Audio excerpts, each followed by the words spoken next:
3 ans après les premiers confinements à Wuhan, l'épicentre de la pandémie continue de subir les effets du coronavirus, mais la population a appris à vivre avec. Dans une interview à Euronews, le directeur de l'AIEA réclame la création rapide d'une zone de sécurité autour de la centrale de Zaporijia afin d'éviter une catastrophe nucléaire. Le gazoduc H2Med sera étendu à l'Allemagne. Il acheminera 10% des besoins européens en hydrogène dès 2030. L'Estonie a déclaré qu'elle allait expulser l'ambassadeur russe après que Moscou a annoncé ce lundi l'expulsion de l'ambassadeur estonien. À Brasilia, les restaurateurs s'activent pour restaurer les œuvres d'art détruites par les émeutiers le 8 janvier dernier. Les dégâts estimés atteignent les 3,5 millions d'euros. 3 ans après le début de la pandémie, la vie a repris son cours à Wuhan. C'est dans cette mégalopole de plus de 11 millions d'habitants qu'était apparu fin 2019 un mystérieux virus entraînant de graves pneumonies. Cet hôpital, aujourd'hui abandonné, avait été construit à la hâte pour accueillir l'afflux de patients. Avec la fin récente de la politique zéro Covid en Chine, le pays fait face à une nouvelle explosion des contaminations. Les habitants doivent toujours cohabiter avec le virus. Les dernières années ont été rudes, dit cet homme. Tout le monde a été confronté à différents niveaux de difficultés au travail et dans la vie quotidienne. Nous avons eu peur quand le virus est arrivé, dit cette femme. Cette année, les gens commencent à être largement infectés, bien plus qu'avant. Mais aujourd'hui, nous n'avons pas peur du virus, nous n'avons plus peur.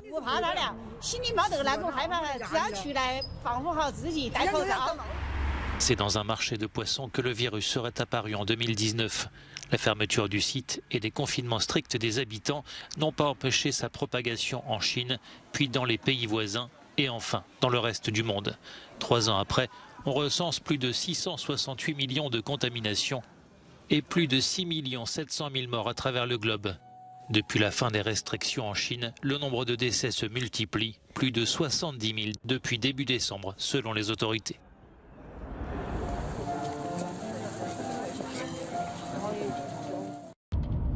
Le risque d'un accident nucléaire en Ukraine demeure toujours très élevé, a déclaré à Euronews le directeur de l'AIEA, l'Agence internationale de l'énergie atomique. De retour d'une visite en Ukraine, Raphaël Grossi souligne que la situation autour de la centrale nucléaire de Zaporijia est toujours très fragile.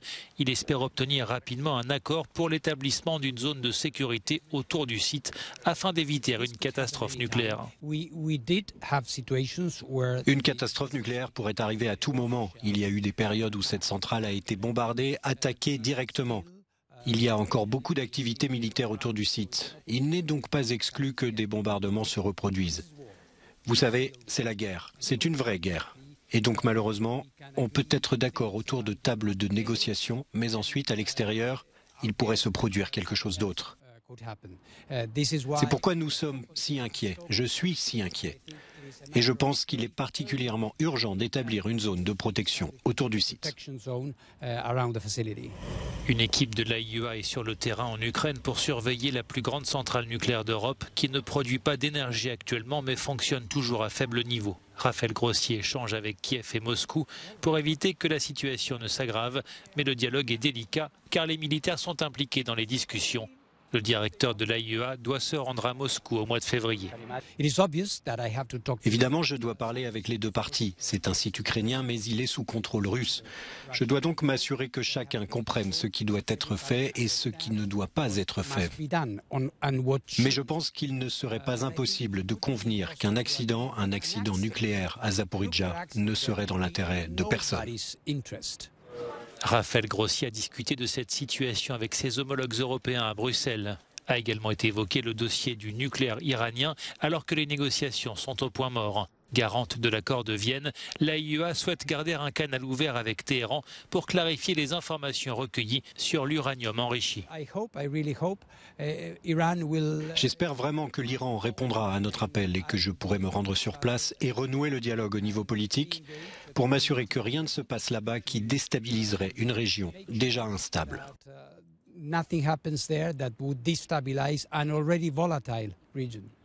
Mais la répression en cours contre les manifestants en Iran rend le dialogue encore plus difficile, d'autant que l'Union européenne envisage de nouvelles sanctions contre le régime de Téhéran et pourrait inscrire les gardiens de la révolution sur la liste des organisations terroristes.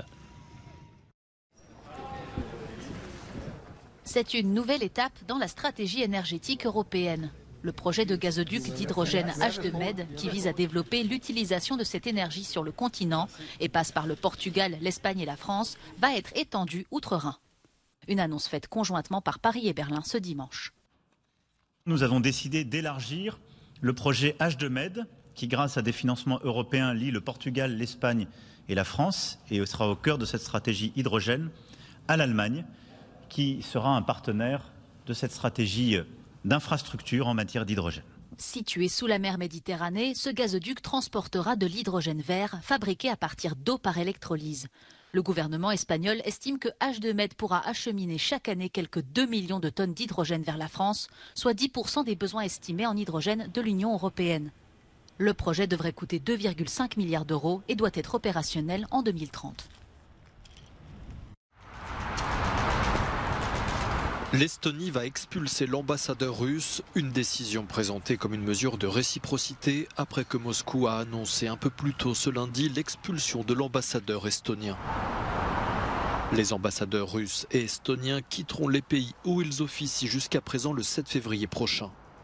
Les missions diplomatiques en Estonie et en Russie seront désormais dirigées par des chargés d'affaires.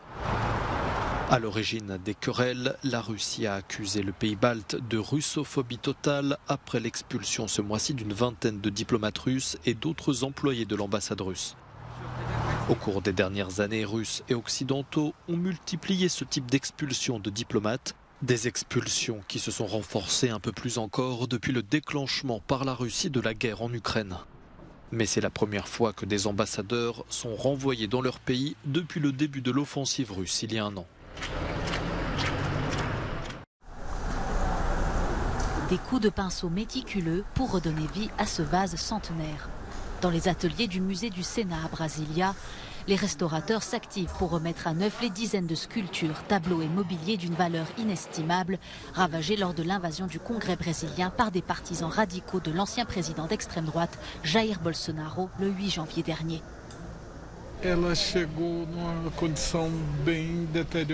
Il est arrivé dans un état très détérioré. Maintenant, il a déjà l'air beaucoup mieux, mais il est encore très endommagé. Ses jambes et les accoudoirs sont cassés.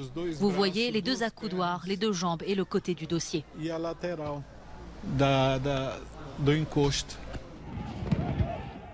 Les travaux ont également commencé dans les bâtiments de la place des Trois Pouvoirs, classés depuis 1987 au patrimoine mondial de l'UNESCO. Selon le ministère public fédéral, les dommages causés par les émeutiers s'élèvent à plus de 3,5 millions d'euros.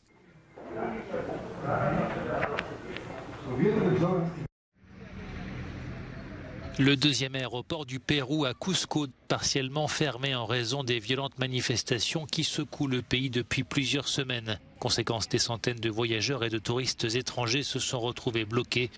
Cette femme attend de pouvoir rentrer dans son pays, l'Argentine. Elle ne cache pas sa colère. Ils s'en prennent aux aéroports, mais nous, touristes, sommes lésés. Car en dehors des excursions, des visites à Cusco, nous avons aussi des responsabilités, le travail, les études, et nous devons rentrer dans notre pays. Et cette situation nous coûte beaucoup d'argent. Samedi déjà, le célèbre Machu Picchu près de Cusco avait été fermé par les autorités en raison des troubles sociaux. Quelques 400 touristes s'étaient retrouvés bloqués au pied du site Inca alors que des protestataires avaient endommagé les voies du train. Les manifestants demandent la démission de la présidente péruvienne Dina Boluarte. Les émeutes ont déjà fait une 50aine de morts en un mois et demi.